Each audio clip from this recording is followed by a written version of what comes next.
यन statue के पास जाता है, अपना हाथ रखता है और अचानक फ्रॉस्ट एनर्जी का धमाका होता है। पूरा एरिया थरथराने लगता है। आइस वेव्स उसके चारों तरफ फैल जाती है। लोग शॉक में, ये क्या हो रहा है? डायरेक्टर आगे बढ़कर अनाउंस करता है, SSS rank combat class master of forbidden curse. पूरा हॉल स्टंट हो जाता है। लोग कहते हैं ये तो डेंजरस क्लास है। फॉरबिडन कर्स मास्टर ज्यादा जीते नहीं, उनकी पावर्स उनकी लाइफ फोर्स कंज्यूम करती है। निनी भी अंदर से दुखी होती है, कहती है कि यन का फेट ट्रेजिक है। यन अपने क्लासमेट्स की रेडिक्यूल और कमेंट सुनता है। तू तो जल्दी मर जाएगा, यूजलेस पावर, जिंदा नहीं बचेगा। और उसकी आंखों में अंधेरा उतरता है। लेकिन अंदर से एक आवाज आती है, मैं सिर्फ जिंदा रहने के लिए नहीं आया, मैं दुनिया बदलने आया हूं। जॉब मिलने के बावजूद यन चुप और निराश था। उसे हौसला देने के लिए डायरेक्टर पास आए और बोले, एक छोटा लेकिन मीनिंगफुल जीवन जीना एक लंबा और एमलेस जीवन जीने से बेहतर है।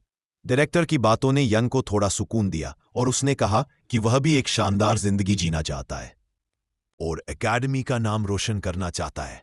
डायरेक्टर यह सुनकर खुश हुए और उसे एक स्पेशल ट्रेनिंग प्लान देने का वादा किया, वह भी जोगननी के साथ। यने खुद से मुस्कुराया अंदर ही अंदर, अपने क्लासमेट्स की बेवकूफ़ी पर हंसते हुए।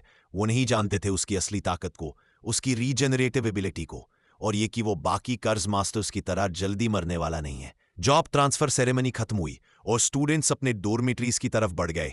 यन थका हुआ था और सीधा अपने घर जाकर आराम करना चाहता था, लेकिन तभी पीछे से किसी ने उसका नाम पुकारा। यन ने पलट कर देखा तो सामने जोगनिनी पास आई और बोली कि वो उसके साथ एक टीम बनाना चाहती है, थोड़ा सार्कास्टिकली बोलते हुए कि जितना ज्यादा एक फॉरबिडन कर्ज मास्टर लड़ता है उतनी जल्दी वो मर पाए, और मैं इतनी जल्दी किसी क्लासमेट को अलविदा नहीं कहना चाहती।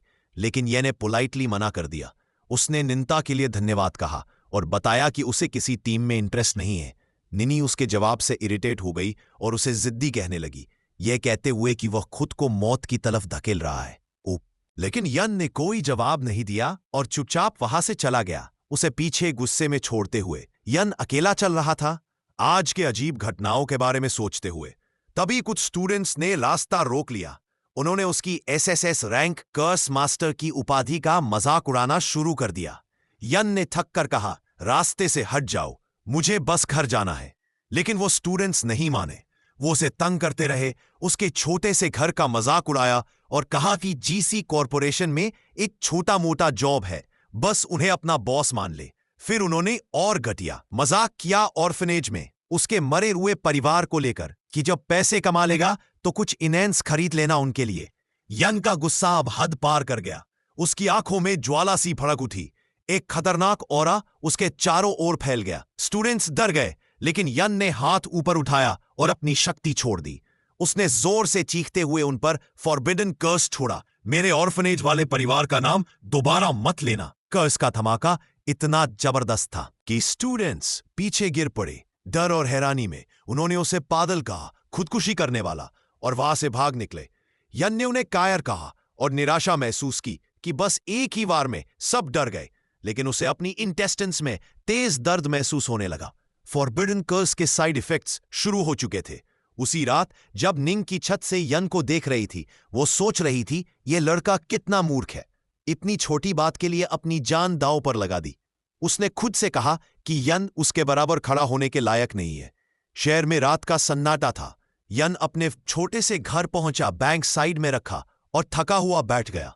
उसने कर्स स्पेल्स के बारे में पढ़ना शुरू किया, खासकर उस स्पेल के बारे में जिसमें दिल की बलि देकर सबसे ताकतवर लाइटनिंग स्ट्राइक को बुलाया जा सकता है, लेकिन शायद वो उसे मार ही डाले। थोड़ी ही देर में उसे डिजीनेस और थकान ने घेर लिया। उसकी आंखें भारी हो गई और धीरे धीरे उसकी कॉन्शियसनेस फेड होने लगी। इसी बीच जिन स्टूडेंट्स को यन ने हराया था, उनमें से एक अपने पिता के पास जाकर जोर से चिल्लाया उससे बदला लिया जाए।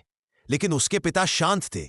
उन्होंने कहा कि एसएसएस रैंकर्स मास्टर को मारना बहुत बड़ा रिस्क है, खासकर जब वह अनस्टेबल हो। फिर पिता ने अपने बेटे को सलाह दी, ये इनकी कमजोरी उसका गरीबी है, उसे एक्सप्लॉइट करो। अगले दिन सभी स्टूडेंट्स फिर से किंग एकेडमी पहुंचे।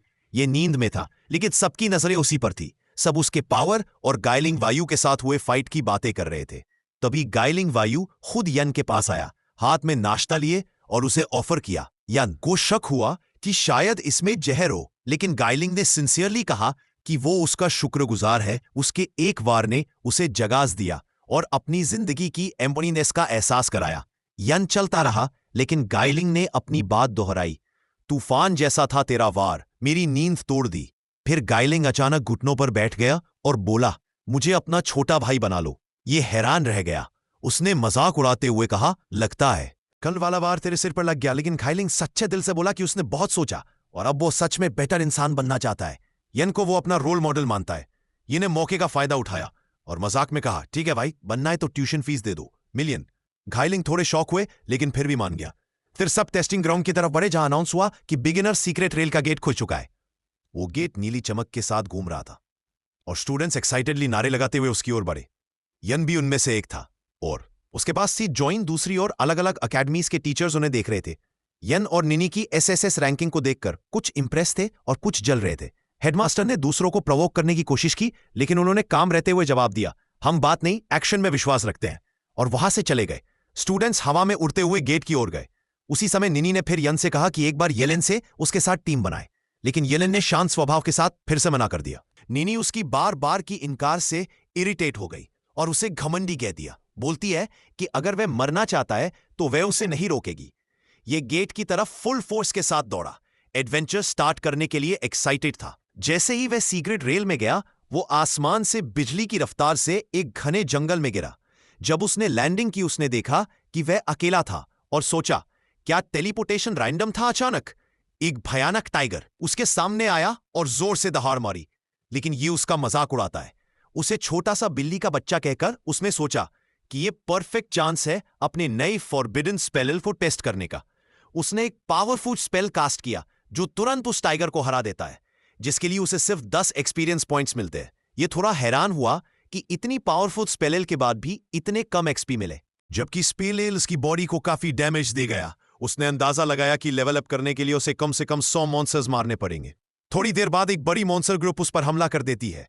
आगे का पार्ट देखने के लिए जुड़े रहिए हमारे चैनल के साथ। चैनल अगर वीडियो पसंद आई हो तो चैनल को लाइक और सब्सक्राइब करें।